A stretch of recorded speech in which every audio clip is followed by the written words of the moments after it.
Billionaire twins marry identical black twins. Years later, they found the horrible truth.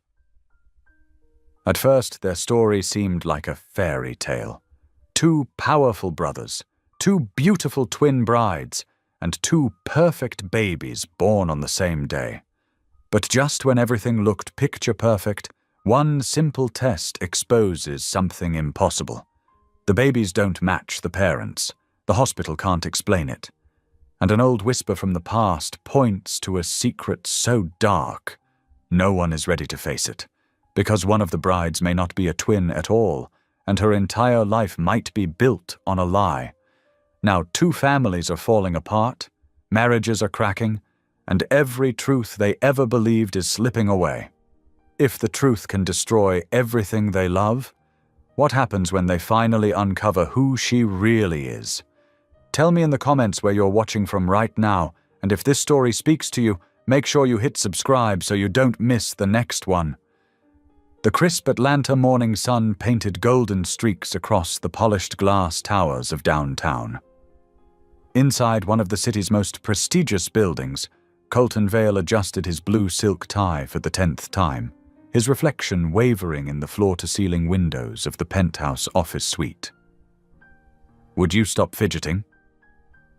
Carter Vale said with a laugh, reaching over to straighten his twin brother's tie himself. "You'd think we'd never done a TV interview before." "I just want everything to be perfect," Colton replied, his voice soft but determined. "This foundation means too much to mess up." The brothers stood side by side, their matching dark suits and carefully styled hair making them look even more identical than usual. But those who knew them well could spot the differences. Carter's easy smile and relaxed stance contrasted with Colton's thoughtful expression and measured movements. "The Vale Foundation's work speaks for itself," Carter said, clapping his brother on the shoulder. "Just be yourself. That's what people connect with." The morning passed in a blur of camera lights and carefully worded answers about their tech company's latest initiatives to bring coding education to underserved communities. By early afternoon, both brothers felt drained but satisfied as they headed to their next commitment, a charity banquet supporting youth programs in Atlanta's southwest side. The elegant ballroom of the Renaissance Hotel was alive with activity as volunteers and staff prepared for the evening ahead. As Colton and Carter entered through the service entrance to avoid attention, they were immediately struck by the warm, welcoming atmosphere despite the pre-event rush. That's when they saw them. 2 young women directing the catering setup with natural authority and grace. The sisters were clearly twins themselves, their matching height and bearing obvious even as their personalities showed through in different ways. One sister gestured animatedly as she explained, something to a volunteer, her voice carrying across the room with confidence. The other moved more quietly between tables, stopping to adjust place settings with careful attention to detail. "Wow," Carter whispered, his eyes following the more outspoken sister. "Who is that?" Before Colton could answer, the quieter sister looked up and met his gaze. Her warm brown eyes widened slightly in recognition, but instead of the usual star-struck reaction the brothers often received, she simply offered a small, genuine smile that made Colton's heart skip a beat. "Excuse me?" a firm voice called out, and they turned to find the more outspoken sister approaching them. "I'm Natalie James, and you're early. The banquet doesn't start for another 2 hours." "Carter Vale," Carter replied, with his most charming smile, extending his hand. "And this is my brother Colton. We always like to arrive early to help where we can." Natalie's expression softened slightly, though she maintained her professional demeanor. "Well, in that case, you can make yourselves useful. Nyla, can you show them where the extra chairs need to go?" The quieter sister, Nyla, nodded and walked over. Up close, Colton noticed the gentle confidence in her movements, so different from her sister's bold energy, but equally compelling. "This way," she said softly, leading them toward a storage area. "We're setting up a youth presentation area in the corner. The kids have worked really hard on their speeches." As they carried chairs together, conversation flowed naturally. They learned that Nyla was a children's counselor and Natalie a civil rights attorney. The sisters had started a community empowerment project that included catering services to provide job training for local youth. "It's not billions of dollars," Natalie said with a slight edge as they worked, "but it makes a real difference in people's lives." "That's exactly what matters," Colton replied earnestly. "The size of the impact isn't as important as the heart behind it." Carter nodded in agreement, his eyes rarely leaving Natalie's face. "We'd love to hear more about your program. Maybe we could collaborate somehow." The afternoon passed quickly as they worked together, sharing stories and discovering surprising connections. Nyla's quiet wisdom drew Colton in, while Carter and Natalie sparked off each other with quick wit and passionate debates about social justice. As the banquet began, the brothers found themselves stationed near the catering area, stealing glances at the James sisters throughout the evening. The formal event seemed to fade into the background as they shared warm looks and brief conversations whenever the sisters passed by.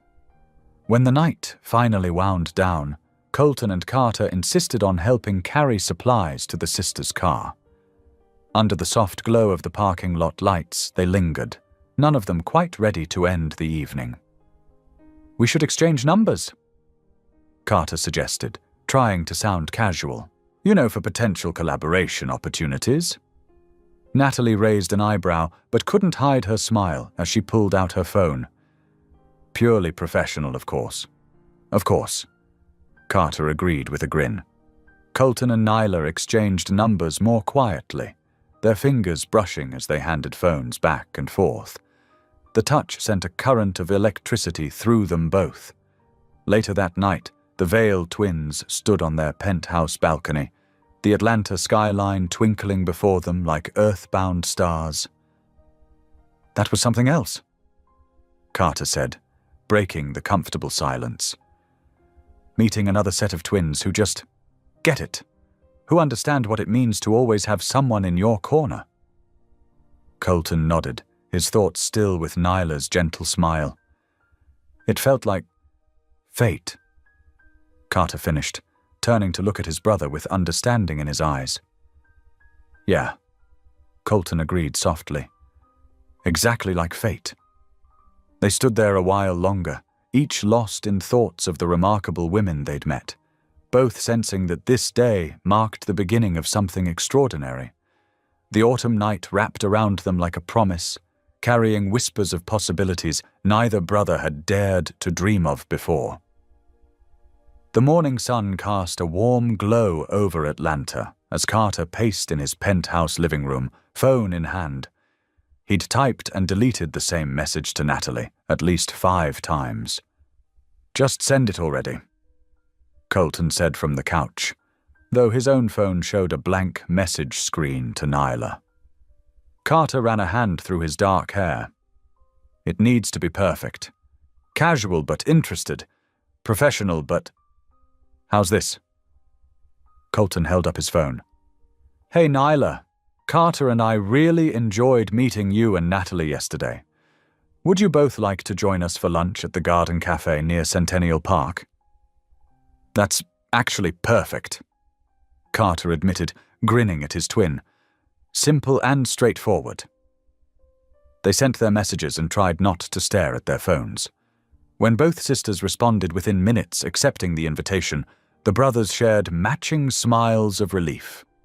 The Garden Cafe sat in a historic brick building with climbing ivy and window boxes full of bright flowers. The brothers arrived early, securing a table on the covered patio where sunlight filtered through canvas awnings. When Nyla and Natalie arrived, both brothers stood. Carter noticed how Natalie's confident stride matched her crisp blazer and jeans, while Nyla's flowing sundress suited her gentle presence. I hope you don't mind eating outside, Colton said as they settled in. It's such a beautiful day. It's perfect, Nyla replied softly, her eyes taking in the colorful flowers surrounding them. Over chicken salad sandwiches and glasses of sweet tea garnished with fresh mint, conversation flowed easily. Natalie spoke passionately about her latest civil rights case, defending a group of minority-owned businesses facing discriminatory lending practices. The evidence is clear as day, she said, gesturing with her sandwich, but the system is designed to wear down anyone who challenges it. Still, seeing my clients' faces when we win makes it all worth it. Carter leaned forward, captivated by her fire. That's incredible work you're doing. Have you considered partnering with larger advocacy groups? While they discussed legal strategy, Colton and Nyla shared quieter observations about their own work. Children are so resilient, Nyla said, stirring her tea thoughtfully. But they need someone to believe in them, to really see them. Sometimes all it takes is one person showing them they matter. Colton nodded, understanding in his eyes. That's what drew me to educational technology, creating tools that help kids learn in their own way, at their own pace. Every child deserves that chance. After lunch, they walked through Centennial Park, the autumn breeze carrying the scent of fallen leaves. Carter and Natalie walked ahead, their animated discussion punctuated by bursts of laughter. Look at them, Nyla said softly to Colton. They're like matching firecrackers. Colton chuckled. While we're more like still water, Nyla suggested with a smile. Exactly, he agreed, feeling understood in a way that both surprised and delighted him.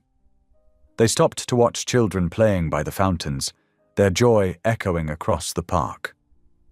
When a little girl waved at them, both Colton and Nyla waved back automatically, then shared a warm look at their synchronized response. As weeks passed, their relationships deepened naturally. The brothers joined the sisters at their church, impressed by the tight-knit community and the sisters' involvement in youth programs. Family dinners became a regular occurrence, with Evelyn Vale immediately taking both sisters under her wing. You've brought such light into this house, Evelyn told them one Sunday after church, her eyes misty as she watched her sons laughing with the women they were growing to love. Date nights multiplied, Carter and Natalie attending civil rights fundraisers, while Colton and Nyla explored quiet gardens and art galleries. They discovered favorite restaurants, inside jokes, and the countless small ways their lives fit together perfectly. One evening in late October, during a double date at the Botanical Gardens, Carter watched Natalie explaining constitutional law to a fascinated teenage tour guide. She's something else, he said quietly to his brother. Colton nodded, his eyes on Nyla as she knelt to help a little boy who'd dropped his toy. They both are. As autumn turned to winter, the Vale family Christmas gala approached. The elegant annual event filled their mansion with Atlanta's elite, raising millions for children's charities. The night of the gala, soft snow fell outside while inside, crystal chandeliers cast a magical glow over everything.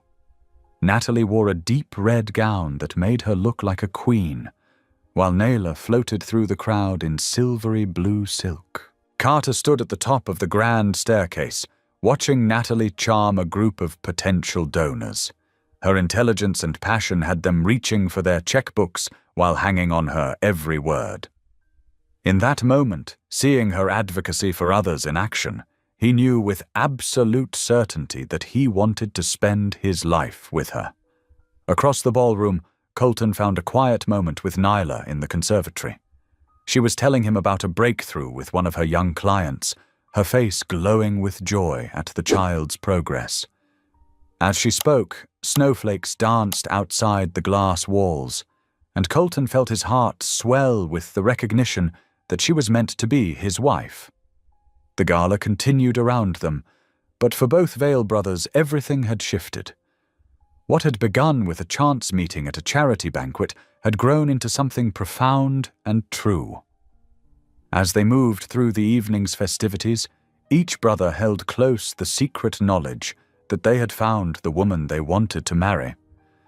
Evelyn watched her sons that night, noting the way they looked at the James sisters, and sent up a quiet prayer of thanksgiving.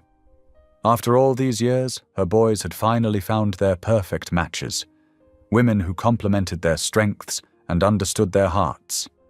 The snow continued to fall outside, transforming Atlanta into a winter wonderland, while inside the mansion, love bloomed as bright and warm as the thousands of twinkling lights that illuminated the celebration. The morning sun streamed through Evelyn Vale's kitchen windows, casting a warm glow over the breakfast table where her twin sons sat nursing cups of coffee.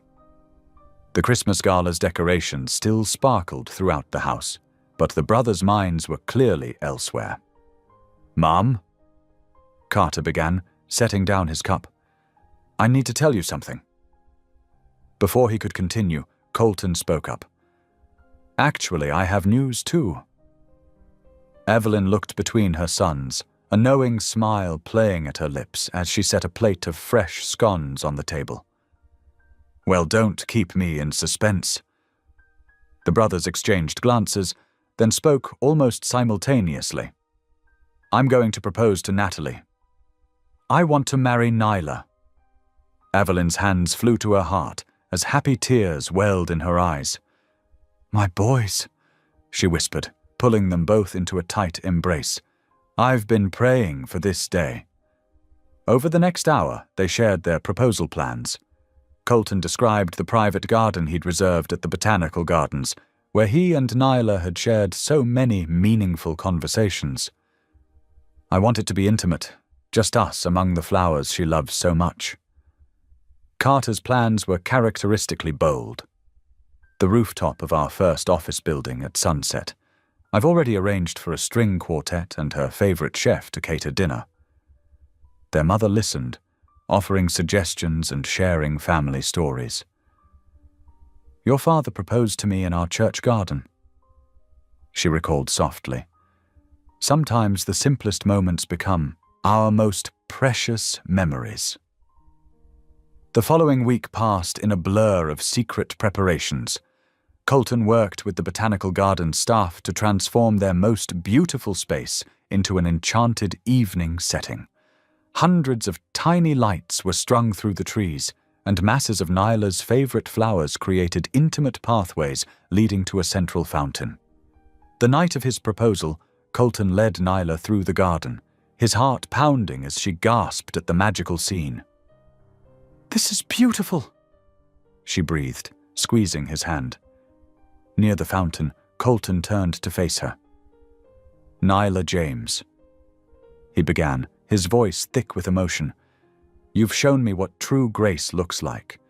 Your gentle strength and limitless compassion make me want to be a better man every day." He dropped to one knee, producing a ring that caught the twinkling lights. "Will you marry me?" Tears spilled down Nyla's cheeks as she nodded.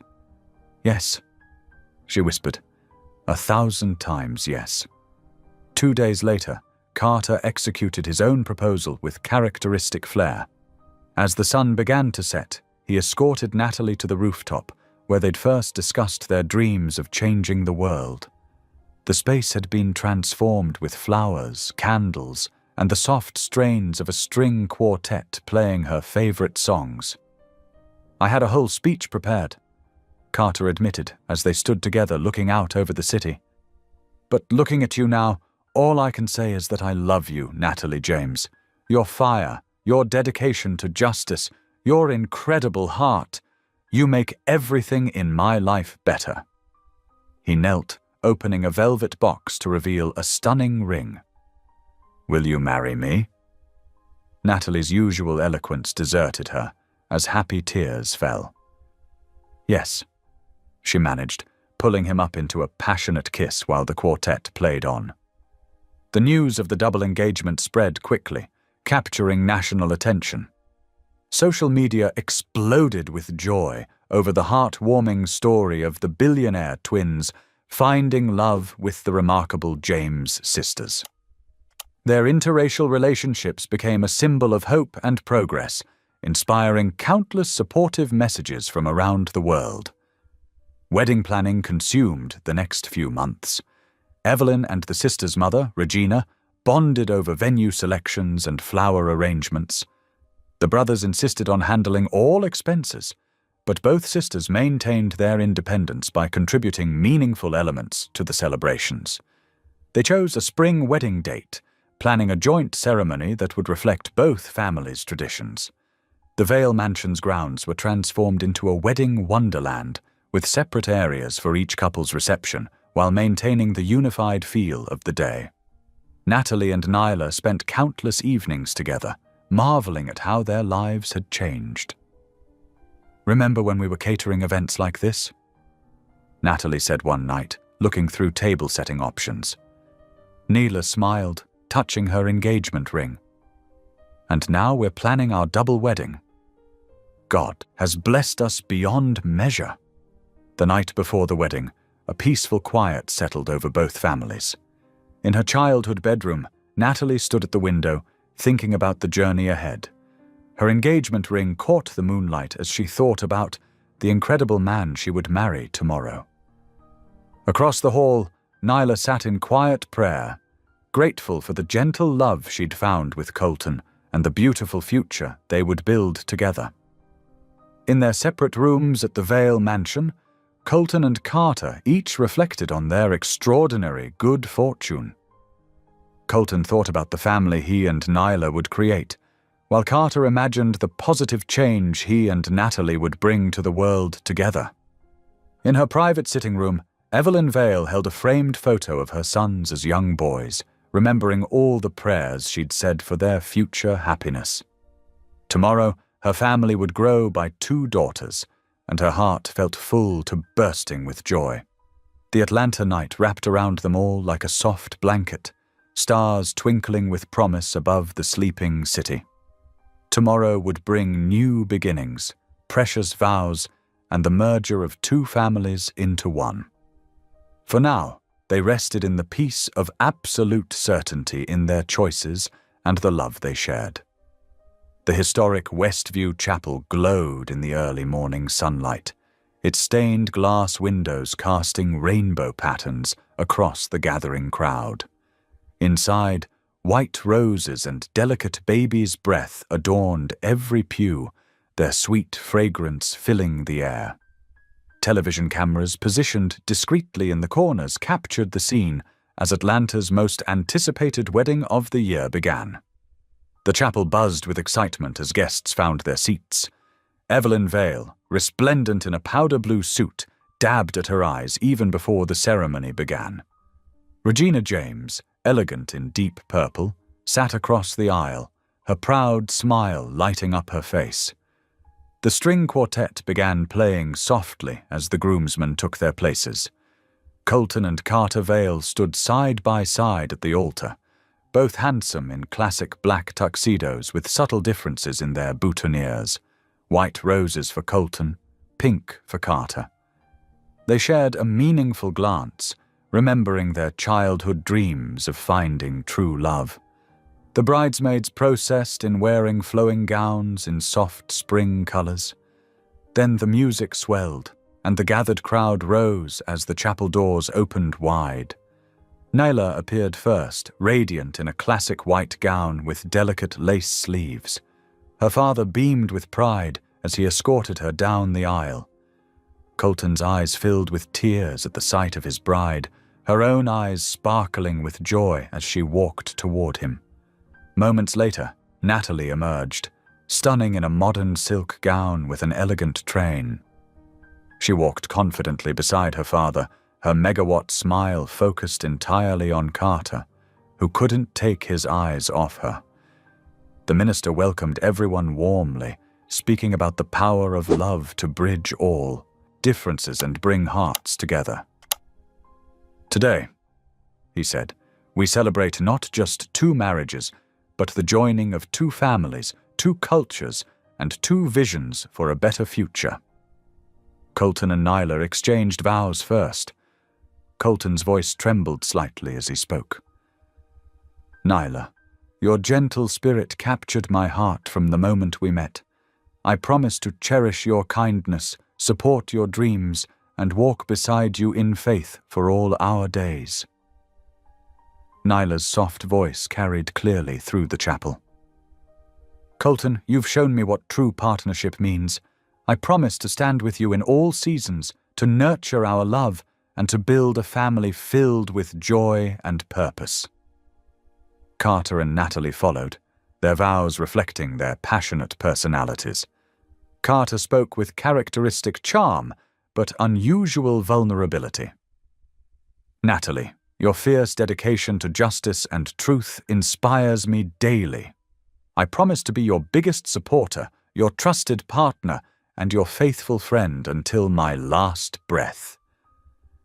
Natalie's eyes shone as she responded.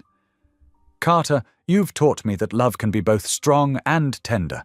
I promise to face every challenge by your side, to chase our dreams together, and to fill our home with laughter and love. The exchange of rings was accompanied by traditional prayers, and when the minister pronounced each couple married, the chapel erupted in joyous applause. Camera flashes caught the moment each bride was kissed by her groom, capturing images that would appear in newspapers across the country. The reception took place in 2 connecting ballrooms at the prestigious St. Regis Hotel. Soft jazz music floated through both spaces as guests moved freely between them, celebrating with both couples. The decor reflected each pair's personality. Elegant whites and creams for Colton and Nyla, bold corals and golds for Carter and Natalie. During dinner, touching toasts brought both laughter and tears. The couples shared their first dances simultaneously, each in their own ballroom, but to the same song, a symbol of their unified journey.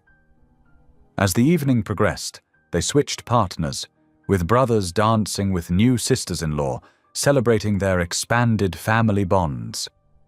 The next morning, both couples departed for Charleston, choosing to share their honeymoon destination while maintaining private accommodations. Their first full day began with a sunrise walk along Folly Beach, all 4 of them strolling barefoot in the sand as seabirds wheeled overhead.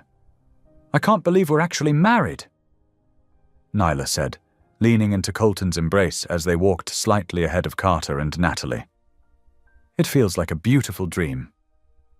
Colton kissed her temple. The best kind of dream.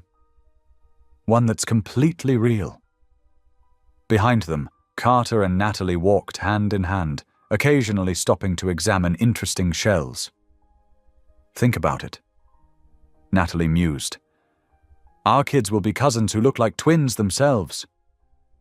The conversation about future children continued over breakfast at a charming beachfront cafe. Neela spoke of her hope for 3 children, while Natalie admitted she'd always imagined having 2. Their husbands listened with tender attention, both already envisioning nurseries and tiny footsteps in their homes.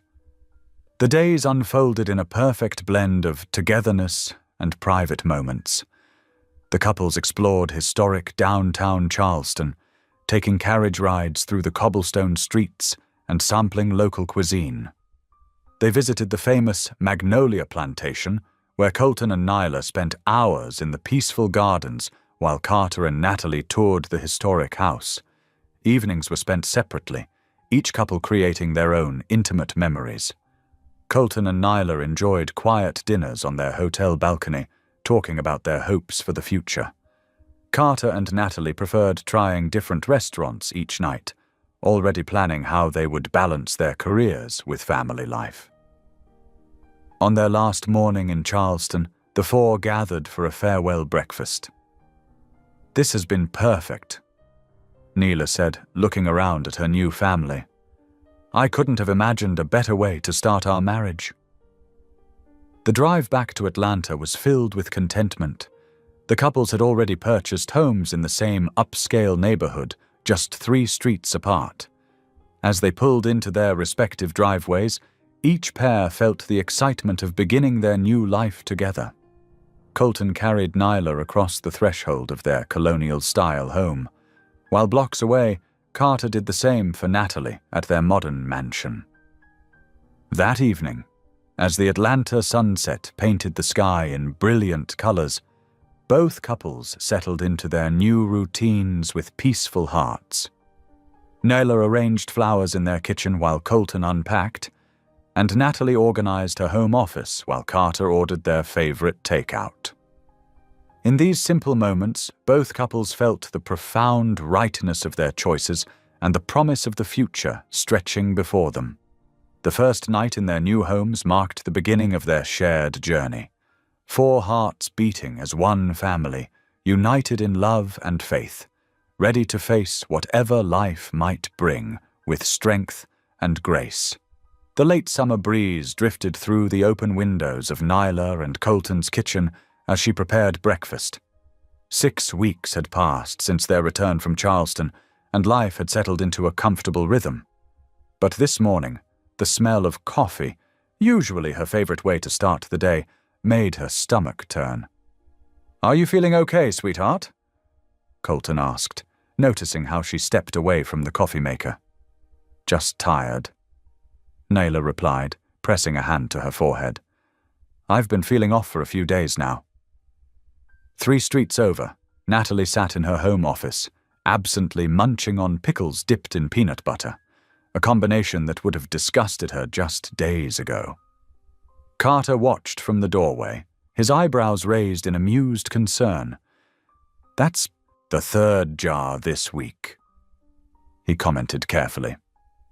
"I know it's weird," Natalie admitted, "but I can't help it. It's like my body is demanding it." That evening, during their weekly sister dinner, Neela and Natalie shared their symptoms. Their eyes met across the restaurant table as realization dawned. "You don't think," Neela whispered. "Both of us?" Natalie reached for her sister's hand. "We should make appointments." The next morning, both sisters sat in adjacent examination rooms at their OB/GYN's office. Their husbands, who had rushed from work upon hearing their wives' suspicions, paced the hallway between rooms. Dr. Sarah Martinez moved between the rooms with a growing smile. "Well, ladies," she announced, gathering both couples together, "it seems the Vale family is about to double in size. You're both pregnant." Tears flowed freely as the news sank in. Colton pulled Nyla into a gentle embrace, while Carter lifted Natalie off her feet in excitement. The brothers exchanged looks of pure joy over their wives' heads. "According to the dates," Dr. Martinez continued, "you're both about 6 weeks along. Your due dates are just days apart." That weekend, both families gathered in Evelyn Vale's spacious living room. Sunlight streamed through tall windows as they formed a circle, hands joined in prayer. Evelyn's voice trembled with emotion as she led them in giving thanks. "Dear Heavenly Father," she began, "we gather today to thank you for this miraculous blessing. 2 new lives created in love coming to join our family. Guide these mothers-to-be, protect these precious babies, and help us all to be the support system these children will need." The following months brought a whirlwind of shared experiences. The sisters attended every doctor's appointment together, their growing bellies seeming to match inch for inch. They watched with wonder as their first ultrasound images revealed tiny heartbeats, and later, distinct profiles that already seemed to show family resemblances. "Look at those Vale noses," Natalie joked during their 20-week scans, pointing at the screen. Baby shower planning became a family project, with Evelyn taking the lead. She transformed her backyard into an elegant garden party space with twin archways of balloons, pink for Nyla's girl and blue for Natalie's boy. "My grandbabies are going to be best friends," Evelyn declared as she arranged centerpieces, just like their mothers. As their 7th month approached, the sisters spent countless hours in the nurseries, folding tiny clothes and arranging stuffed animals. Neela's nursery featured soft pastels and woodland creatures, while Natalie opted for bright colors and a modern safari theme. "Can you believe we're going to be mothers?" Neela asked one afternoon, running her hand over her rounded belly. "Sometimes it still feels surreal." Natalie nodded, adjusting a picture frame on the wall. "I know what you mean. But then she kicks, or he moves, and it's the most real thing in the world." The brothers threw themselves into preparations with equal enthusiasm. They assembled cribs, installed car seats, and attended every parenting class available. Carter even started a spreadsheet tracking every possible item they might need, while Colton researched the safest baby products on the market. During their 8th month, both couples attended a special prayer service at their church, where their pastor blessed the upcoming births. The congregation surrounded them with love and support, many members sharing their own parenting wisdom and offering to help once the babies arrived. The evening before their due date window began found both couples in their respective homes, each processing the imminent arrival of their children in their own ways. Nyla sat in her rocking chair, softly singing lullabies to her unborn daughter, while Colton added final touches to the hospital bags. At Carter and Natalie's house, they worked together to double-check their preparation checklist, pausing occasionally for Natalie to rub her back or shift positions. The nursery light cast a warm glow as they stood in the doorway, imagining their son in the carefully prepared room. "We're as ready as we'll ever be," Carter said, wrapping his arms around Natalie from behind, his hands resting on her belly. "The babies will come when they're ready," Natalie replied, leaning back against him. "Though I hope they're as punctual as their fathers." In both homes, the air hummed with anticipation. Birth plans were posted on refrigerators, hospital routes had been test-driven multiple times, and phones were fully charged. Everything was in place for the next chapter of their journey to begin. That night, as Atlanta's lights twinkled beneath a star-filled sky, 4 hearts beat in sync with the 2 tiny ones they'd soon meet. The nurseries stood ready, drawers filled with diapers and onesies, shelves lined with books for bedtime stories. In these quiet moments before sleep, each parent-to-be offered silent prayers of gratitude and hope, dreaming of the little ones who would soon transform their lives forever. The early morning stillness broke with a sharp intake of breath. Neela sat up in bed, her hand instinctively moving to her rounded belly. The digital clock on her nightstand read 4:15 in the morning. "Colton," she whispered, gently shaking her husband's shoulder. "I think it's time." Colton was instantly alert, his eyes wide as he fumbled for the bedside lamp. "Are you sure? Are you having contractions?" Nyla nodded, breathing deeply through another wave of pressure. "They started about an hour ago. I wanted to be certain before waking you." With practiced efficiency, Colton helped Nyla to her feet and grabbed their packed hospital bag. His hands trembled slightly as he dialed Carter's number to let him know they were heading to the hospital. The streets of Atlanta were quiet as they drove, streetlights casting an orange glow on the empty roads. Nyla focused on her breathing exercises while Colton navigated carefully, one hand firmly gripping hers. At the hospital, they were quickly settled into a labor and delivery room. The morning shift nurses moved with quiet efficiency, checking vital signs and hooking up monitors. The steady whoosh-whoosh of their baby's heartbeat filled the room. Just as the sun began to rise, Colton's phone buzzed. It was Carter, his voice excited and slightly panicked. "Natalie's water just broke! We're on our way to the hospital now!" Within an hour, both sisters were in neighboring rooms, their husbands alternating between standing vigil at their wives' bedsides and pacing the hallway together. Evelyn arrived with coffee and prayers, settling into the role of supportive grandmother-to-be with natural grace. 2 babies in one day, she marveled, patting both sons' shoulders. God certainly has a sense of timing. The morning progressed with steady determination. Nyla's labor moved quickly, her soft voice occasionally rising with the intensity of contractions. Next door, Natalie gripped the bed rails and powered through each wave, her naturally bold personality showing even in these moments. At exactly 12:47 in the afternoon, Neela's delivery room filled with the strong, clear cry of a newborn girl. Tears streamed down Colton's face as he cut the cord, and the nurses placed their daughter on Nyla's chest. "Hello, sweet Grace," Nyla whispered, counting tiny fingers and toes through her tears. "We've been waiting for you." Just 2 hours and 13 minutes later, Natalie's son made his entrance into the world, his lusty cries echoing down the hallway. Carter's hands shook as he helped clean their boy's face, his own eyes misty with joy. "Welcome to the world, Marcus," Natalie said softly, cradling their son close. "You're already so loved." The afternoon melted into evening as both families moved between rooms, sharing tears and hugs, taking photos, and marveling at the perfect timing of it all. Grace and Marcus were weighed, measured, and declared healthy by the nursing staff. In Nyla's room, Colton couldn't stop staring at his daughter's dark curls and perfect bow lips.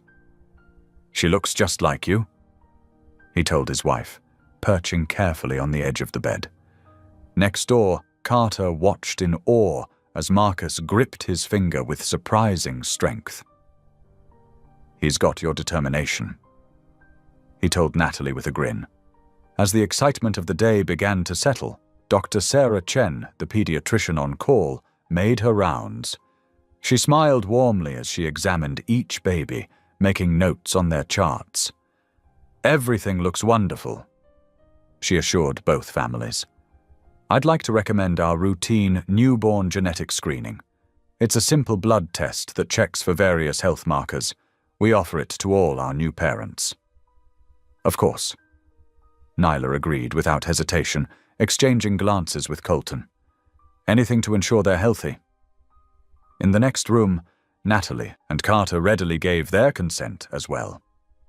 The nurses efficiently collected tiny blood samples, soothing the baby's brief cries with gentle touches and soft words. As night fell over Atlanta, peace settled over the hospital rooms. Nyla dozed with Grace nestled against her chest, while Colton kept watch from the recliner beside them. The soft beeping of monitors created a gentle lullaby. In their room, Natalie and Carter had finally convinced Marcus to sleep in his bassinet, both of them watching their son's tiny chest rise and fall with each breath. The city lights twinkled through the windows, casting a gentle glow over the new families. The day's excitement gradually gave way to exhaustion, and soon both couples drifted off to sleep. Grace and Marcus slumbered peacefully in their bassinets, unaware of the profound joy they'd brought to their families or the questions that would soon arise from their routine tests. In these quiet hours, the hospital ward was filled only with the soft sounds of new life and peaceful rest. The genetic screening samples made their way to the lab, ordinary vials containing extraordinary revelations that would change everything. 2 days after the joyful births, sunlight streamed through the hospital room windows as Nyla gently rocked Grace in the bedside chair. Colton had just returned from the cafeteria with fresh coffee when Dr. Chen appeared in the doorway. Something in her expression made Nyla's heart skip a beat. "Mr. and Mrs. Vale," Dr. Chen began, closing the door behind her. She clutched a manila folder, her knuckles white against the paper. "I need to discuss the results of Grace's genetic screening with you." Colton moved to stand beside Nyla's chair, placing a protective hand on her shoulder. "Is everything all right? Is Grace healthy?" Dr. Chen pulled up a rolling stool and sat, her face etched with concern. "Grace is perfectly healthy," she assured them quickly. However, the test revealed something unexpected. She paused, choosing her words carefully. The genetic markers indicate that Grace is not biologically related to either of you." The room went completely still. Nyla's arms tightened instinctively around Grace, who slept peacefully, unaware of the bomb that had just been dropped. "That's impossible," Colton said firmly, though his voice wavered. "There must be some mistake." "I had the lab run the test twice to confirm," Dr. Chen replied gently. "I know this is shocking news." Nyla looked down at her daughter's perfect face, tears beginning to blur her vision. "But I carried her. I gave birth to her. How can she not be mine?" Before Dr. Chen could respond, a commotion erupted in the hallway. Carter's voice carried through the door, tight with emotion. "What do you mean he's not mine?" Moments later, the door burst open. Carter and Natalie stood there, their faces pale with shock. Natalie clutched Marcus to her chest, tears streaming down her face. "They're saying Marcus isn't Carter's," Natalie choked out. "But he's mine. The test shows he's mine." Dr. Chen rose quickly. "Please, let's move this conversation somewhere more private. We have a consultation suite where we can all talk." The next hour passed in a blur as both couples were led to a quiet room away from the main ward. Security was posted outside to ensure their privacy, given the Vale family's prominent status. Inside, the couples sat close together, their babies sleeping soundly despite the tension in the room. "We need to have the tests run again," Carter insisted, his normally confident voice rough with emotion. "At a different lab. This can't be right." Dr. Chen nodded. "I've already contacted our backup laboratory. They can process new samples immediately, but it will take another 24 hours for results." Colton, who had been quietly processing everything, spoke up. "And what happens then? If the results are the same? Then we'll need to investigate how this could have happened." Dr. Chen replied carefully. "The hospital will launch a full internal review." Nyla hadn't spoken since the initial shock. Now she looked up, her eyes meeting Natalie's across the room. "None of this changes how we feel about our babies," she said softly but firmly. Natalie nodded, wiping tears from her cheeks. "Never," she agreed, kissing Marcus's forehead. The nurses came to collect new blood samples from both babies. Grace fussed slightly at the needle prick, while Marcus let out a sharp cry. Their parents soothed them with gentle touches and whispered words of love, each touch now carrying an extra weight of meaning. As evening approached, Dr. Chen arranged for both families to be discharged. "Try to rest," she advised, though she knew sleep would be nearly impossible. "We'll call as soon as we have the new results." The drive home felt surreal. In Colton and Nyla's car, silence hung heavy between them. Nyla sat in the back beside Grace's car seat, unable to take her eyes off her daughter. "She's ours," Nyla whispered, more to herself than to Colton. "In every way that matters, she's ours."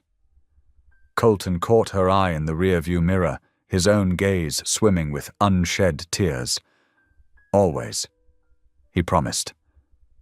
Across town, Carter drove with white-knuckled focus, while Natalie sat in the back with Marcus. The city lights blurred past their windows as questions tumbled through their minds. How could this happen? What did it mean? Where did they go from here? Late that night, both couples sat in their respective living rooms, neither able to sleep despite their exhaustion. Nyla curled up on the couch with Grace in her arms, while Colton sat beside them, his hand resting protectively on his daughter's back. In their own home, Carter and Natalie took turns holding Marcus, as if afraid he might disappear if they set him down. The ticking of the clock on the wall seemed to echo in the quiet room, marking time as they waited for answers that might shatter their world even further. The night stretched endlessly before them, filled with unspoken fears and desperate prayers. Grace and Marcus slept peacefully, innocent of the storm brewing around them. Their parents held them close, love warring with uncertainty, as they faced the longest night of their lives. In both homes, the same question hung in the air. How could the happiest day of their lives have turned into this nightmare? As the city slept around them, 4 hearts ached with the weight of unknown answers, while 2 tiny hearts beat steadily on, wrapped in the unconditional love of their parents, biological or not. Morning light crept through the windows, finding 4 exhausted faces. Neither couple had slept more than a few minutes at a time, taking turns holding their babies and wrestling with their fears. The hospital had promised to call with the new test results by 9 o'clock, and every minute until then felt like an eternity. Colton paced their living room while Nyla prepared a bottle for Grace. His phone sat on the coffee table, screen dark and silent. "It's 8:45, he said, checking his watch for the 100th time. In Carter and Natalie's home across town, a similar scene played out.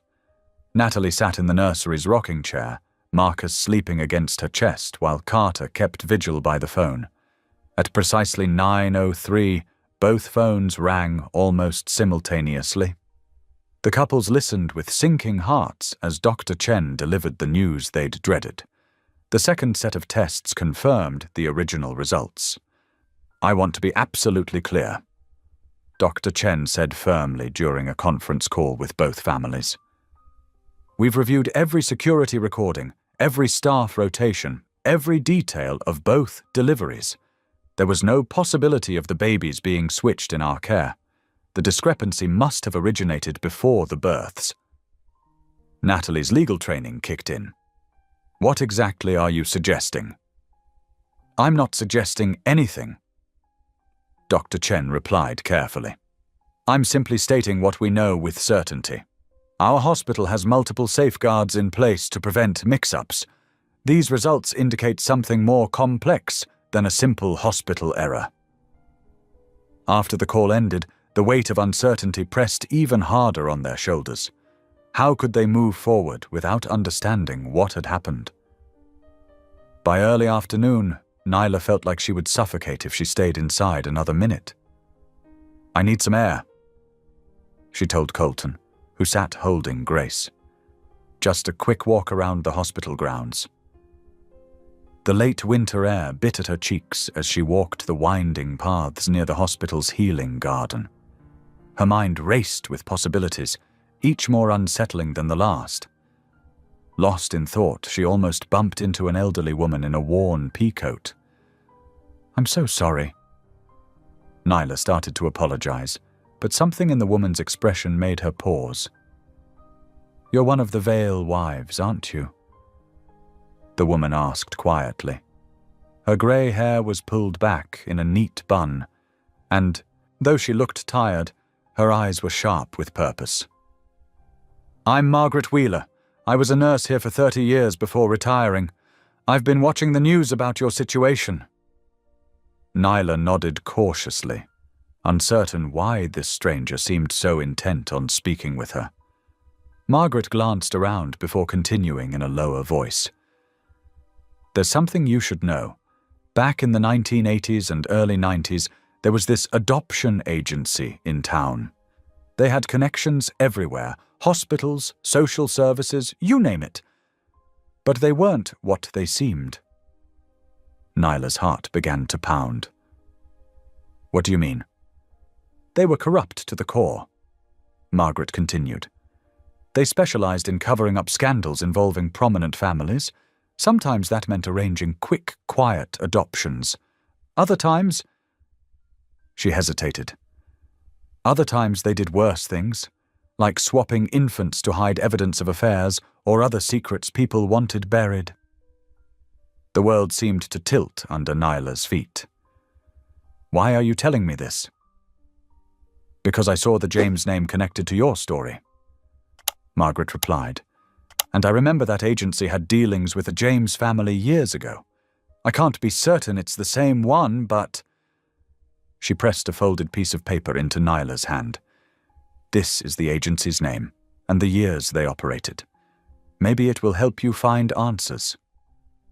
Before Nyla could respond, Margaret hurried away, leaving her standing alone with the paper burning in her palm like a live coal. That evening, both couples gathered at Evelyn Vale's house for dinner, though no one had much appetite. As soon as they'd settled in the living room, Nyla shared what she'd learned from Margaret. An adoption agency? Carter frowned. But what would that have to do with our situation? Natalie had gone very still, her face draining of color. I found something once, she whispered. In Mom's old papers. I was helping her clean out the attic a few years ago, and there was this envelope. Everyone leaned forward as she continued. Inside was what looked like adoption paperwork, but it was sealed. Mom got really upset when she saw me with it. Said it was just old legal work from a case she'd helped with. I didn't think anything of it at the time, but now... We need to talk to your mother, Colton said firmly. And we need to start a formal investigation. First thing tomorrow morning, we'll contact every authority necessary to get to the bottom of this. Nyla looked down at Grace, sleeping peacefully in her arms. Across the room, Marcus made a small sound in his sleep, and Natalie automatically reached to soothe him. Whatever we find out, Evelyn spoke up, her voice gentle but strong. Those babies are yours. Love makes a family, not just blood. They all nodded, but the questions hung heavy in the air. What secrets lay buried in the past? What would the truth cost them? And how many other families might be affected by whatever they uncovered? The evening wound down, with plans to meet early the next morning. They would begin the process of unraveling a mystery that seemed to stretch back decades, touching lives far beyond their own.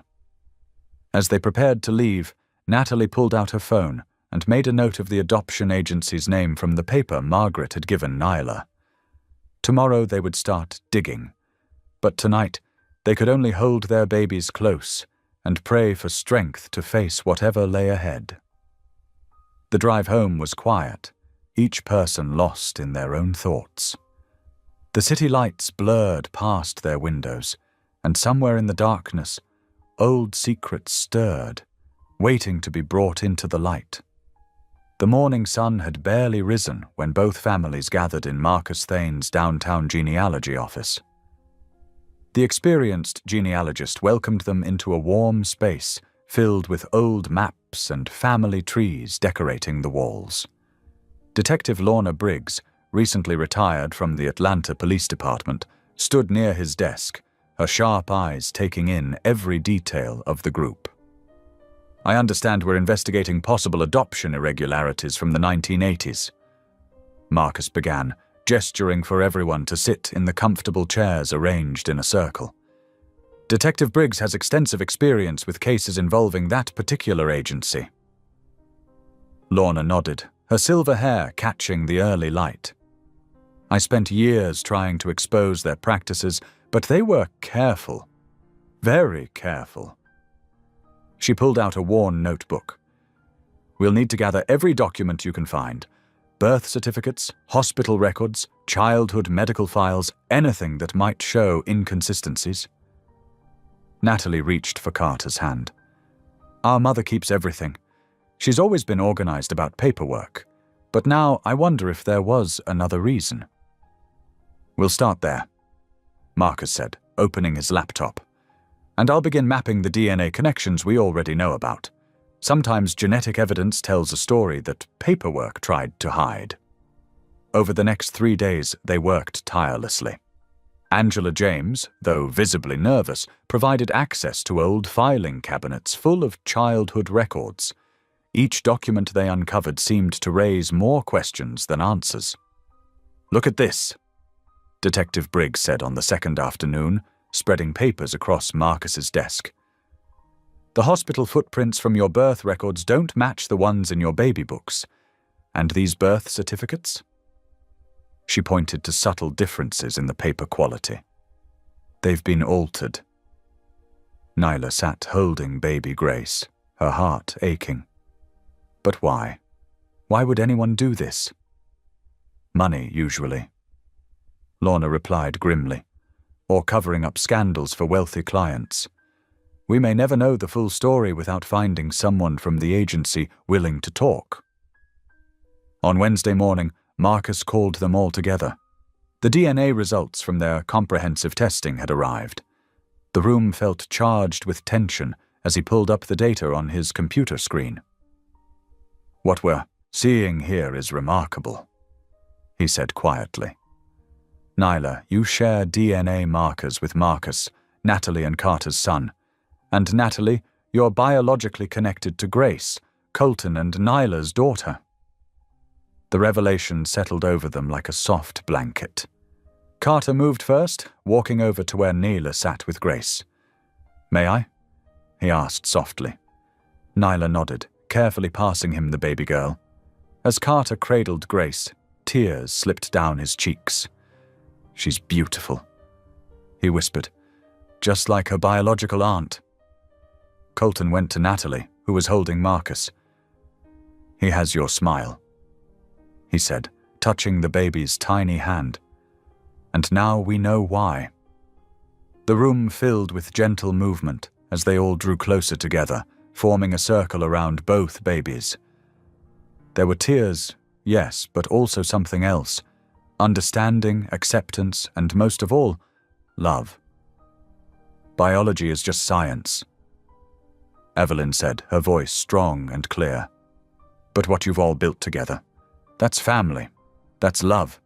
These babies belong to all of you, in every way that matters. They spent the afternoon sharing stories, looking at baby pictures, and marveling at features they now recognized in each other. Every few minutes, someone would reach out to touch a tiny hand or smooth a baby's hair, as if reassuring themselves that the infants were real and present. That evening, they gathered for dinner at the Vale Mansion. The long dining table was set with Evelyn's best china, and the warm aroma of comfort food filled the air. As they passed dishes and poured drinks, the conversation flowed naturally between them, punctuated by the soft sounds of two sleeping babies in nearby bassinets. We're getting closer, Detective Briggs said, accepting a bowl of mashed potatoes. The evidence is mounting, and sooner or later someone who knows the truth will come forward. Marcus nodded, spreading butter on a warm roll. The DNA doesn't lie. Whatever happened in the past, we now have proof of the biological connections. That's a powerful starting point for uncovering the rest of the story. I think I'm ready to talk to Mom about what she knows, Natalie said, glancing at Nyla. She's been acting strange ever since the babies were born. I think she's carrying a heavy burden. We'll do it together, Nyla assured her, reaching across the table to squeeze her sister's hand. Whatever we learn, we'll face it as a family. The evening continued with shared memories and quiet laughter, the weight of their discoveries balanced by the strength of their bonds. Both babies slept peacefully, unaware of the complexities surrounding their births, knowing only that they were deeply loved. As dishes were cleared and coffee was served, Detective Briggs pulled out her notebook one more time. Tomorrow, we'll start tracking down former employees of the adoption agency. Someone must know what really happened all those years ago. They all nodded, feeling hopeful yet cautious about what they might uncover. But looking around the table at the faces of their unique, beautiful family, they knew that no revelation could break the bonds they'd formed. Grace stirred in her bassinet, and both Nyla and Natalie moved to check on her. They shared a smile as they tucked the blanket more securely around the sleeping infant. Across the room, Carter and Colton stood together over Marcus's bassinet, their protective stances identical despite their different connections to the child. The evening wound down with quiet conversations and gentle hugs. Tomorrow would bring new challenges and possibly difficult truths, But tonight they could rest in the knowledge that love had already won the most important battle, the one for their hearts. The morning sun had barely touched the Atlanta skyline when Marcus Thane's call came through. Natalie answered on the first ring, putting him on speaker so Carter could hear too. The genealogist's usually steady voice trembled slightly. "I need all of you to come to my office right away," he said. "The final DNA analysis is complete, and there's something you all need to see." Within an hour, both couples gathered in Marcus's downtown office. The walls were lined with family trees and historical documents, but today they seemed more like witnesses to a gathering storm. Naylor sat close to Colton, while Natalie perched on the edge of her chair, Carter's hand resting supportively on her shoulder. Marcus cleared his throat, his fingers hovering over his keyboard. "What I'm about to share will be difficult to hear," he began. The extended genetic testing revealed something unexpected. "Natalie," he paused, looking directly at her. "You and Nyla are not biological twins. In fact, you're not biologically related at all." The room went silent. Nyla's hand flew to her mouth, while Natalie sat perfectly still, as if frozen in place. Carter's grip on her shoulder tightened. "That's impossible," Nyla whispered. "We grew up together. We have the same birthday, the same parents." Marcus pulled up several documents on his screen. "I spent all night cross-referencing databases and historical records. What I found is troubling." He turned his monitor so they could all see. There was a high-profile kidnapping case in 1987. A prominent judge's infant daughter disappeared from Atlanta Memorial Hospital. The case was never solved. Natalie's voice came out barely above a whisper. "What are you saying?" "The DNA markers match, Natalie. You are that missing child. The corrupt adoption agency didn't just handle unethical adoptions, they were involved in covering up kidnappings. They placed you with the James family using falsified documents." The revelation hit like a physical blow. Natalie stood abruptly, backing away from everyone. "No," she said, shaking her head. "No, this isn't. I can't." Carter reached for her, but she flinched away. "Natalie, honey, let's take a breath." "A breath?" Her laugh was hollow.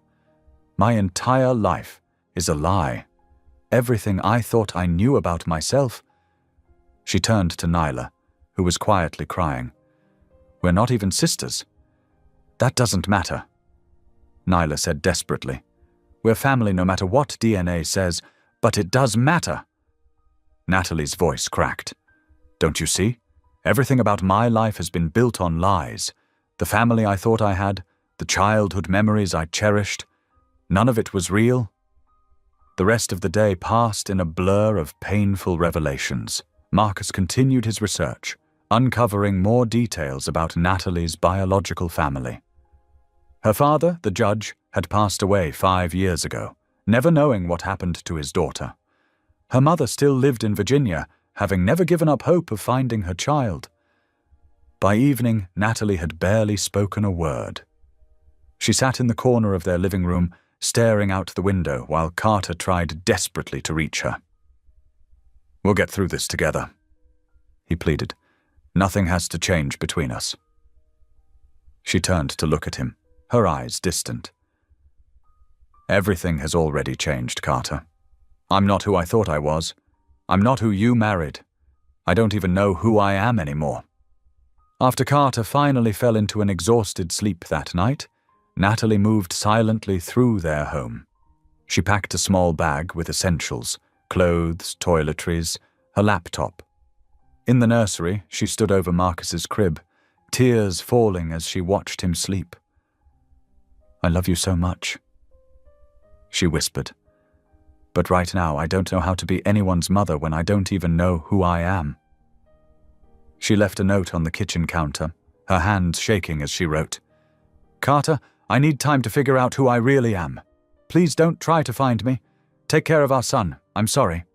The sun was just beginning to rise when Carter found the note. He read it once, twice, 3 times, his world crumbling with each word. Their son began crying in the nursery, and Carter moved automatically to comfort him, clutching the paper in his trembling hand. Standing in the nursery, holding their baby boy, Carter felt the full weight of what was happening. His marriage was falling apart. His wife was gone. And though he held his son in his arms, the shadow of the DNA results loomed over even this most precious relationship. He sank into the rocking chair, pulling Marcus close to his chest, and let his tears fall freely. Outside, the sunrise painted the sky in brilliant colors, but inside, his world had never felt darker. Carter's hands shook as he gripped his steering wheel, the morning sun barely cresting over Atlanta's skyline.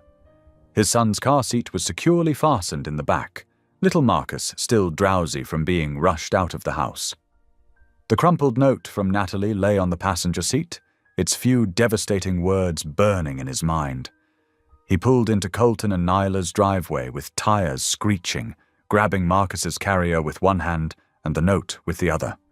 His knuckles had barely touched their front, ducked when Colton yanked it open, clearly having heard the car's arrival. "She's gone," Carter choked out, thrusting the note toward his brother. "Natalie left sometime during the night." Colton's face paled as he read the short message. Behind him, Nyla appeared in the hallway, their baby daughter Emma cradled against her shoulder. "What's wrong?" Nyla asked, but then she saw Carter's red-rimmed eyes and the way his shoulders slumped. "No, Natalie." Carter nodded, following them into the living room. "I woke up and found the note. She just left. Everything else is still there, her clothes, her wedding ring. She only took enough for a few days." Nyla handed Emma to Colton and sank onto the couch, her hands trembling. "This is all falling apart," she whispered. "First we find out we're not really twins, and now—" Her voice broke, tears spilling down her cheeks. "I'm losing her completely." Colton settled Emma in her playpen next to Marcus and pulled out his phone. "I'm calling the police." "No," Carter said quickly. "She's an adult who left voluntarily. They won't do anything. Besides," he ran a hand through his disheveled hair, "the last thing Natalie needs right now is more pressure." "Then what do we do?" Nyla asked, her voice small and frightened. They spent the next several hours making calls. Carter contacted Natalie's law office, but she had already emailed in for emergency personal leave. Nyla reached out to their old church friends, their college roommates, even their favorite coffee shop owners. No one had seen her. By afternoon, they had compiled a list of places to check in person. Colton stayed home with the babies while Carter and Nyla drove around Atlanta, visiting every spot that held meaning for Natalie. The park where she used to study for the bar exam, the community center where she volunteered, the library where she and Carter had their first real conversation. As the sun began to set, they sat in Carter's car outside the courthouse where Natalie worked, exhaustion and worry etched on their faces. "She has to be somewhere," Nyla said, staring at her phone. She had sent dozens of messages throughout the day, each more pleading than the last. She wouldn't just vanish completely. Carter gripped the steering wheel, his knuckles white. "I should have seen this coming. She was so quiet after Marcus revealed everything yesterday. I should have stayed awake, should have talked to her more. This isn't your fault," Nyla assured him, touching his arm. "Natalie just found out her entire life story was built on lies. That's huge. Maybe she really does need space to process it." Just then, Nyla's phone buzzed. Her hands shook as she read the message aloud. "I'm safe. I need time to think. We'll meet you tomorrow morning at 7 at Lake Clara, our old spot. Just you, Nyla, please." Relief flooded through them both. Carter wanted to argue about being excluded from the meeting, but he understood. If anyone could reach Natalie right now, it would be the woman who had been her sister for 32 years, DNAs or not. The next morning dawned cool and misty over Lake Clara. Neela arrived early, her heart pounding as she walked toward the wooden bench, where she and Natalie had shared so many sister moments over the years, celebrating victories, crying over breakups, planning their double wedding. She spotted Natalie from a distance, her sister's familiar figure hunched over on their bench. As Nyla drew closer, she could see Natalie's shoulders trembling. Whether from the morning chill or from emotion, she couldn't tell. "Nat," she called softly. Natalie's head snapped up, her face tear-stained and tired. She looked like she hadn't slept at all. "I didn't know if you'd come alone." "Of course I did." Nyla sat beside her, close but not touching, respecting the space Natalie seemed to need. "We've been so worried."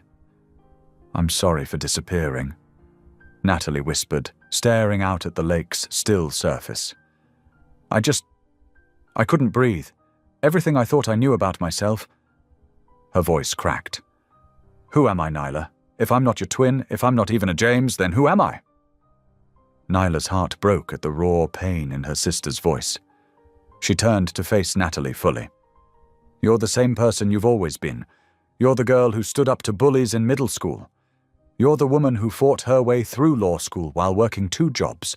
You're a wife, a mother, an advocate for justice." But it was all based on lies.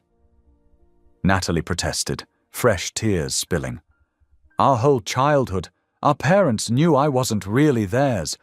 They just kept me from my real family." "They loved you," Nyla said firmly. "What happened was wrong, deeply wrong. But the love was real. Every bedtime story, every Christmas morning, every proud smile at your graduations, that was real." Natalie's shoulders shook with silent sobs. Nyla couldn't hold back anymore. She wrapped her arms around her sister, and this time Natalie didn't pull away. Instead, she collapsed into the embrace, crying into Nyla's shoulder like they had done countless times before. "Listen to me," Nyla said fiercely. "DNA doesn't make a sister. 32 years of shared lives, shared dreams, shared hearts. That's what makes a sister. You're mine, Natalie James. Nothing can change that." They sat there holding each other as the morning mist began to lift, the lake's surface starting to sparkle in the strengthening sunlight. Finally, Natalie pulled back slightly, wiping her eyes. "I left Carter," she whispered. "And Marcus, I just ran." "They understand," Nyla assured her. "But they miss you. We all do. Come home, Nat. Not because everything's fixed, it isn't. But because you don't have to figure this out alone." Natalie was quiet for a long moment, watching a pair of ducks glide across the lake's surface. "I can't just go back like nothing's changed," she said slowly. I need to understand who I am now, who I've always been." Nyla nodded. "Then let's figure it out together. Stay with Colton and me for a few days. Take the time you need. But please don't disappear again." Natalie looked at her sister, because that's what they would always be, regardless of biology, and gave a small, shaky nod. "Okay," she whispered. "Okay." The morning sun streamed through the kitchen windows of Colton and Nayla's home as the family gathered for breakfast. Natalie sat quietly at the marble counter, pushing scrambled eggs around her plate, while Carter watched her with worried eyes from across the table. She had barely touched her food when Marcus Thane's name flashed on her phone screen. Her hand trembled as she answered. "Hello? Mrs. Vale." Marcus's calm voice came through. "I have some news that you might want to sit down for." Natalie's fork clattered against her plate. Everyone in the kitchen froze, watching her face intently. "I've located your biological family," Marcus continued gently. "They're alive, living in Maryland. And Mrs. Vale, they never stopped looking for you." The room spun slightly as Natalie gripped the counter edge. Naylor was at her side instantly, one hand on her back. "What?" Natalie whispered. "Your biological mother, Eleanor Mitchell, reported you missing from Georgetown University Hospital 32 years ago. The case was never solved. They've maintained a missing persons report all these years, submitted DNA to every database. That's how I was able to make the match."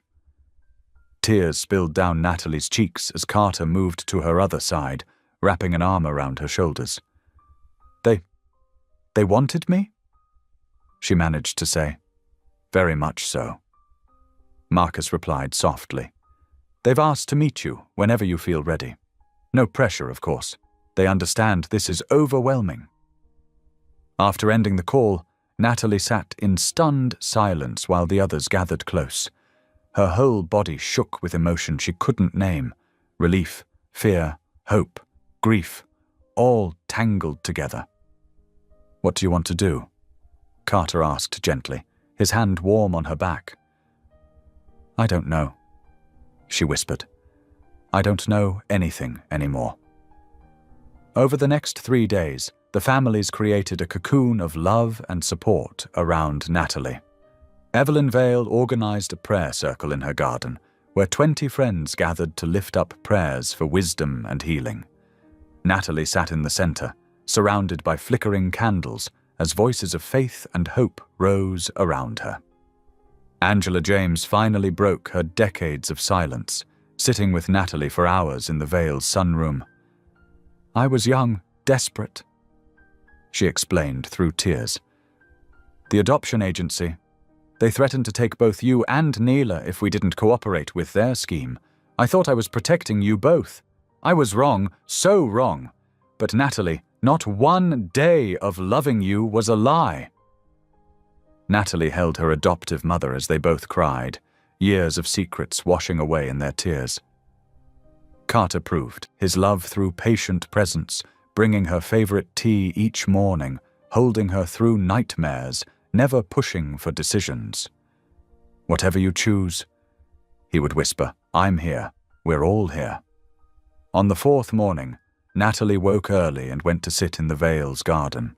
The rising sun painted the sky in soft pinks and golds as she closed her eyes in prayer. When Neela found her there an hour later, something had settled in Natalie's spirit. "I want to meet them," she said quietly. "I need to know where I came from, who I was meant to be." Nyla squeezed her hand. "You were meant to be exactly who you are. My sister, Carter's wife, Marcus's mother, a force for justice in this world. Meeting your birth family won't change that. It will just add more love to your life." The arrangements were made through Marcus. The Mitchell family would come to Atlanta, meeting Natalie in neutral territory, the elegant lobby of the Westshire Hotel. As Natalie dressed that morning, her hands shook so badly that Nyla had to help her with her earrings. "What if they don't like who I've become?" she whispered. "Impossible," Nyla assured her. "You're amazing, and they've been loving you from afar for 32 years. Carter drove her to the hotel, holding her hand the whole way.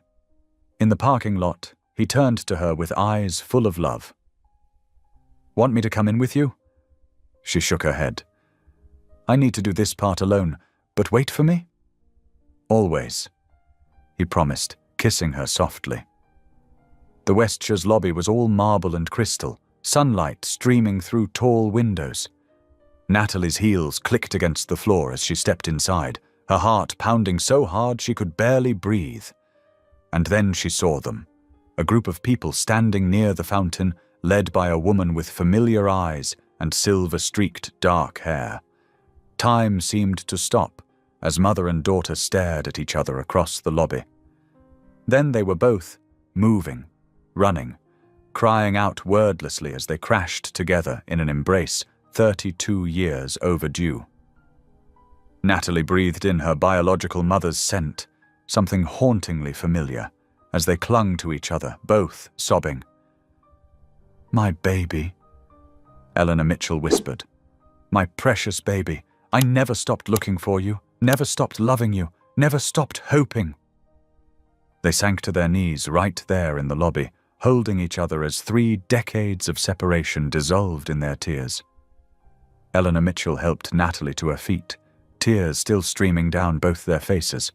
A tall man with kind eyes stepped forward, Natalie's biological father, James Mitchell.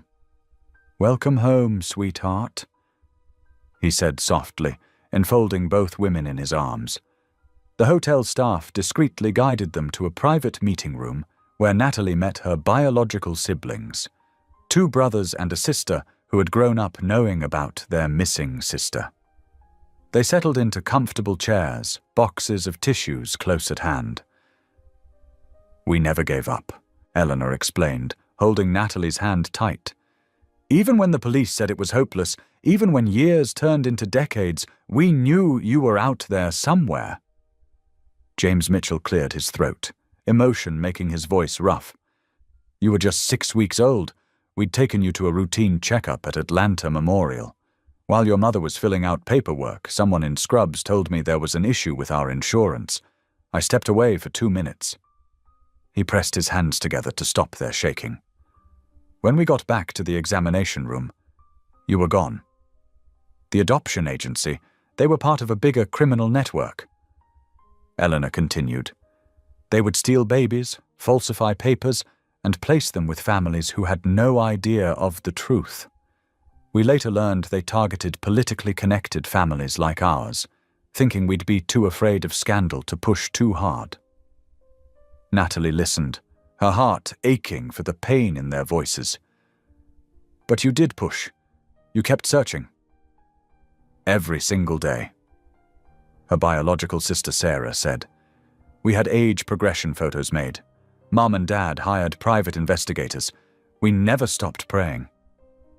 Through her tears, Natalie shared her own story, growing up loved by Angela and Robert James, becoming a civil rights attorney, falling in love with Carter. When she explained about the DNA test results after her son's birth, her biological mother reached for her again. "Oh, sweetheart, what a shock that must have been. Are you okay?" The simple question, asked with such maternal concern, made fresh tears spill down Natalie's cheeks. "I'm getting there. It's been hard. I felt so lost, like I didn't belong anywhere anymore." "You belong in many places," James Mitchell said gently. "With the family that raised you, with the family you've made with Carter, and yes, with us too. Love multiplies. It doesn't divide." They spent hours sharing photos, stories, and catching up on 32 years of separation. Her biological family showed her pictures of the nursery they'd kept ready for years, hoping she'd come home. They told her about the birthday candles they lit each year, the Christmas stockings they hung with her name, the prayers they never stopped praying. "We don't want to disrupt your life," Eleanor assured her. "We just want to know you, love you, be part of your story in whatever way feels right to you." As afternoon faded into evening, Natalie felt overwhelmed but deeply grateful. She had expected demands or resentment, but found only love and understanding instead. "I should get home," she said finally. "Carter's waiting." "Of course." Eleanor smiled, though Natalie could see how hard it was for her mother to let her go. Would it be okay if we met again soon?" "I'd like that," Natalie replied honestly. "Maybe next time you could meet Carter and Marcus." The joy on their faces warmed her heart. They exchanged phone numbers and hugged goodbye, no one wanting to be the first to let go. The drive home gave Natalie time to process the day's emotions. When she walked into the house, she found Carter sitting in the living room, clearly having waited there since dropping her off. His eyes were red-rimmed, and the coffee table was littered with empty cups. "Carter," she breathed, and then they were moving toward each other. "I'm so sorry I left," she cried against his chest. "I was scared and confused, but running away wasn't the answer. Can you forgive me?" Carter held her tighter, his voice thick with emotion. "There's nothing to forgive. I understand why you needed space. I missed you so much. Please don't ever doubt that I want you, need you, love you. DNA doesn't change any of that."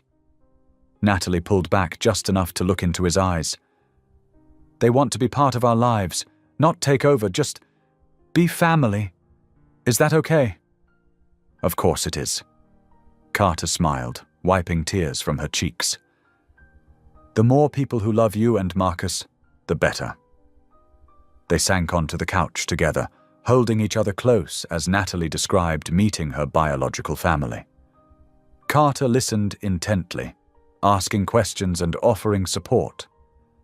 When she finished, they sat in comfortable silence, their fingers intertwined.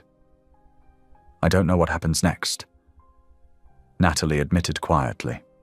"We'll figure it out together." Carter promised, day by day, with love and patience. Natalie nestled closer, feeling truly at peace for the first time since the DNA results had shattered their world. The road ahead might not be easy, but she was no longer lost. She belonged to Carter, to both her families, to herself. That was enough. Dawn painted the North Georgia mountains in soft golden light as two cars wound their way up the narrow road to Peaceful Valley Faith Retreat Center. Pine trees stretched toward the morning sky, their branches swaying gently in the crisp autumn breeze. The peaceful setting seemed perfect for healing hearts and rebuilding bonds. Colton drove the lead car with Nyla beside him, their baby daughter sleeping soundly in her car seat. Through the rearview mirror, he could see Carter's vehicle following, carrying Natalie and their son. The weight of recent revelations hung heavy, but hope flickered like the early morning sunlight through the trees. The retreat center emerged around a bend, a beautiful lodge built of weathered stone and warm wood, surrounded by carefully tended gardens. A sign reading, "Welcome Vale and James Families," stood near the entrance, and Pastor Michael Warren, the center's director, waited on the wide front porch with a gentle smile. "Welcome, everyone." He greeted them warmly as they gathered their bags and babies. "God's peace be with you all during your time here." Inside, the great room's stone fireplace crackled with welcome warmth. Comfortable sofas and chairs were arranged in a circle, with floor-to-ceiling windows offering views of the misty mountains beyond. The space felt both grand and intimate, perfect for the deep work of restoration ahead. After settling the babies in the adjacent nursery with the center's certified caregivers, the two couples joined Pastor Michael in the circle. Morning light streamed through the windows as he opened their first session with a prayer for guidance and healing. "Let's begin by acknowledging that every person in this room is experiencing profound pain," Pastor Michael said gently. "There's no hierarchy of hurt here. All your feelings are valid." Natalie spoke first, her voice quiet but steady. "I feel like I'm grieving and celebrating at the same time. I've gained a biological family I never knew I had, but I'm also mourning the loss of what I thought was true about myself for 32 years. Nyla reached across the circle to squeeze her sister's hand. "You haven't lost me," she said firmly. "DNA can't erase 32 years of shared memories, shared dreams, shared love." Tears spilled down Natalie's cheeks as she squeezed back. "I know, but sometimes I wake up and for a moment, I forget everything's changed. Then it hits me all over again." Carter moved closer to his wife, his arm steady around her shoulders. "Nothing that matters has changed," he said softly. "You're still the amazing woman I fell in love with. You're still Marcus's mother. You're still Nyla's sister in all the ways that count." Pastor Michael nodded encouragingly. "Carter, how are you processing all of this?" Carter took a deep breath. "Honestly, I've been afraid. When Natalie left that morning, I was terrified she wouldn't come back. That somehow this DNA revelation would make her question everything, our marriage, our family, our love. And now?" Pastor Michael prompted. Now I know better, Carter said, looking at his wife with deep tenderness. Love isn't about biology. It's about choice. Every day I choose Natalie. I choose our son. I choose our family exactly as it is. The morning session continued with each person sharing their fears, pain, and hopes. When Colton's turn came, his voice shook with emotion. I've struggled with feeling like I failed somehow, he admitted. Like I should have protected Nyla from this pain. But I realize now that my job isn't to prevent hurt. It's to walk through it with her, to love her through it. Nyla touched his face gently. You haven't failed at all. Your love has been my anchor through all of this. They broke for lunch, enjoying a peaceful meal on the center's wraparound porch. The autumn air was crisp and clean, carrying the scent of pine and wood smoke. The babies cooed and giggled in their parents' arms, untouched by the complex emotions swirling around them.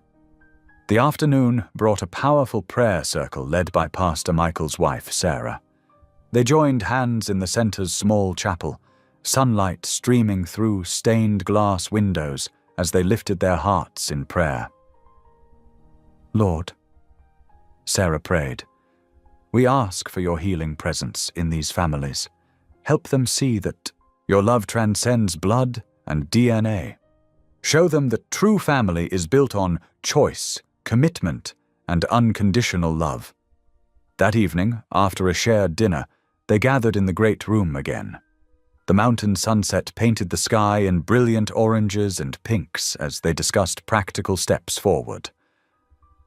I want to meet Natalie's biological family, Nyla said suddenly. If that's okay with everyone, they're part of our story now too. Natalie's eyes filled with tears. Really? You'd want that? Of course. Nyla smiled. They're another branch of our family tree now. The more love surrounding our children, the better. The next morning dawned clear and bright. Pastor Michael led them in a session focused on identity and belonging. They wrote letters to themselves and each other, sharing their deepest fears and strongest hopes. Identity isn't just about where we came from, Pastor Michael reminded them. It's about who we choose to be, who we love, how we live our values. During the afternoon, they participated in a powerful trust exercise. Standing in pairs, they took turns falling backward, trusting their partner to catch them. The simple act brought both laughter and tears as they physically demonstrated their commitment to supporting each other. As the sun began to set on their second day, Colton stood and faced Nyla. Taking her hands in his, he spoke from his heart. You are the love of my life, he declared. No paper, no test, no document can change that. Every day I fall more in love with your gentle spirit, your huge heart, your amazing strength. Carter followed suit, turning to Natalie with eyes full of love. Our home isn't built on DNA, he said softly. It's built on every moment we've shared, every challenge we've faced together, every dream we're still chasing. That's what makes us family. Pastor Michael smiled warmly. I hear in your words a desire to reaffirm your commitments to each other. Would you like to renew your vows? The couples looked at each other, then nodded simultaneously. Yes, Natalie said firmly. A ceremony to celebrate who we are now, stronger, wiser, more deeply committed than ever. They spent the evening planning a simple but meaningful vow renewal ceremony for the following month. As darkness fell over the mountains, peace settled over the families like a warm blanket. They had faced their fears, shared their pain, and emerged stronger together. The babies slept peacefully in their carriers as the adults sat around the fireplace one last time, hands joined in prayer. Whatever challenges lay ahead, they would face them as one family, bound together by something far stronger than DNA. The power of chosen, committed, unconditional love. The afternoon sun streamed through the retreat chapel's stained glass windows, casting jewel-toned light across the intimate gathering. Fresh flowers lined the simple wooden pews, their sweet fragrance mingling with the mountain air that drifted through open doors. Both families sat close together, their faces glowing with anticipation and joy. Pastor Michael stood at the altar, his weathered Bible open in his hands. "Love," he began, his voice warm and steady, "is not a feeling that happens to us. It's a choice we make every day. These couples before us have learned this truth in profound ways." The babies cooed softly from their carriers, held lovingly by their grandparents in the front row. Their peaceful presence reminded everyone of the pure innocence that had brought them all to this moment of renewal. Colton and Nyla stepped forward first. They faced each other, hands clasped, eyes brimming with emotion. Colton's voice was thick with feeling as he began his vows. "Nyla, these past months have taught me what true love really means. It's not about perfect circumstances or easy paths. It's about choosing each other every single day, through every storm and every celebration. You've shown me what grace looks like in human form. Your strength amazes me. Your heart inspires me. I promise to keep choosing you, supporting you, and loving you more deeply with each passing day." Tears rolled down Nyla's cheeks as she responded. "Colton, you've been my rock when everything else felt uncertain. Your love never wavered, not for a second. You showed me that family isn't about DNA. It's about the bonds we build through faith, trust, and unconditional love. I promise to keep building this beautiful life with you, to face whatever comes our way together, and to thank God every day for bringing you into my life." Carter and Natalie stepped forward next.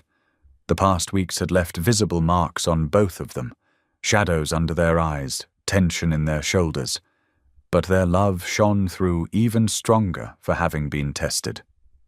Carter took a deep breath before speaking.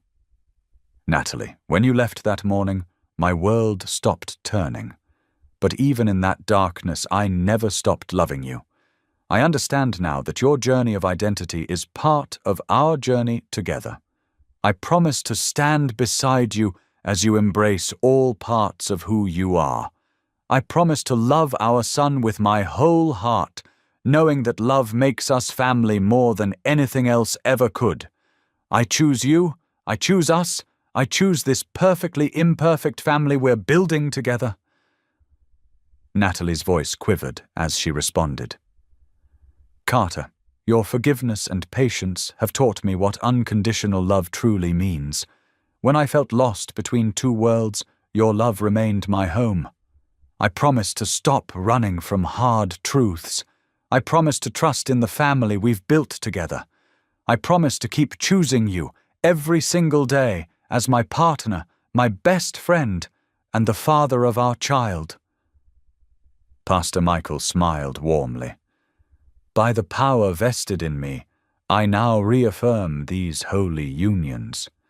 May your love continue to grow stronger through every season of life." The small congregation erupted in applause and happy tears as both couples sealed their renewed vows with tender kisses. The babies chose that moment to let out delighted squeals, making everyone laugh. The celebration moved to the retreat center's dining hall, transformed for the evening with twinkling lights and more fresh flowers. The babies' bassinets were placed side by side near the head table, where they entertained everyone with their synchronized giggles and reaching hands. During dinner, stories flowed as freely as the sparkling cider. Neela's mother shared memories of the sisters growing up, emphasizing how love had always been the foundation of their family. Natalie's biological mother spoke about the joy of finding her daughter and gaining an entire extended family in the process. The Vale twins' mother talked about watching her sons grow into the kind of men who could face life's challenges with grace and strength. As evening deepened into night, the group moved outside to gather around the large stone fire pit. Stars twinkled overhead as flames danced and crackled, creating a cozy circle of warmth and light. The babies had fallen asleep in their father's arms, peaceful expressions on their tiny faces. "Remember when we first met at that charity banquet?" Carter asked, gently rocking his son. "Who could have guessed where that evening would lead us?" Natalie leaned against his shoulder. "I wouldn't change it, you know. Not any of it. Even the hard parts brought us here, made us stronger. That's what family does." Nyla added softly. "It grows stronger through challenges, not in spite of them." Colton nodded, looking around the circle at the faces illuminated by firelight. "We're all connected now in ways that go deeper than blood or DNA. We're connected by choice, by love, by faith." Stories continued to flow as the fire burned bright. They shared memories of their first dates, their original wedding day, the joy of learning about the pregnancies. But now these stories carried new meaning, highlighted by the journey they'd traveled together. The babies stirred occasionally, making soft, sleeping sounds that punctuated the quiet conversations. Looking at them, peaceful and innocent, everyone could see the promise of the future, a future where the pain of the past had been transformed into wisdom, where bonds of love had been tested and proven unbreakable. As midnight approached, the fire burned low, casting a gentle glow over the gathered family. The mountain air had grown cool, but hearts were warm with love and gratitude. In this moment, surrounded by those who had chosen to love each other through everything, they all felt the truth of what they'd learned, that real family transcends biology, that love is stronger than fear, and that faith can guide the way through life's darkest valleys into its brightest peaks. The stars continued to shine overhead, witnesses to the peace that had finally settled over both couples and their extended family. Tomorrow would bring new challenges, new joys, new opportunities to choose love. But tonight, in this sacred circle of firelight and family, everything was exactly as it should be. The crisp Atlanta morning buzzed with anticipation as reporters gathered outside Vale Technologies headquarters. Inside the gleaming glass building, Colton and Carter Vale stood before a podium, their wives and children seated proudly in the front row. "Today, we're announcing the launch of the Vale Family Foundation for Adoption, Truth, and Reunification." Colton began, his voice steady and clear. "With an initial commitment of $50 million, we'll work to expose corruption in adoption systems and help reconnect families torn apart by deceptive practices." Carter stepped forward, placing a hand on his brother's shoulder. "Our personal journey taught us that truth, no matter how difficult, can lead to healing. Every child deserves to know their story. Every family deserves answers." The Foundation's first initiative would create a database using advanced DNA matching and artificial intelligence to help identify patterns of adoption fraud. They also announced plans for a legal aid fund, inspired by Natalie's work as a civil rights attorney, to support families seeking answers about their histories. As weeks turned into months, Neela returned to her role as a children's counselor, now with deeper insight into the complexities of family bonds.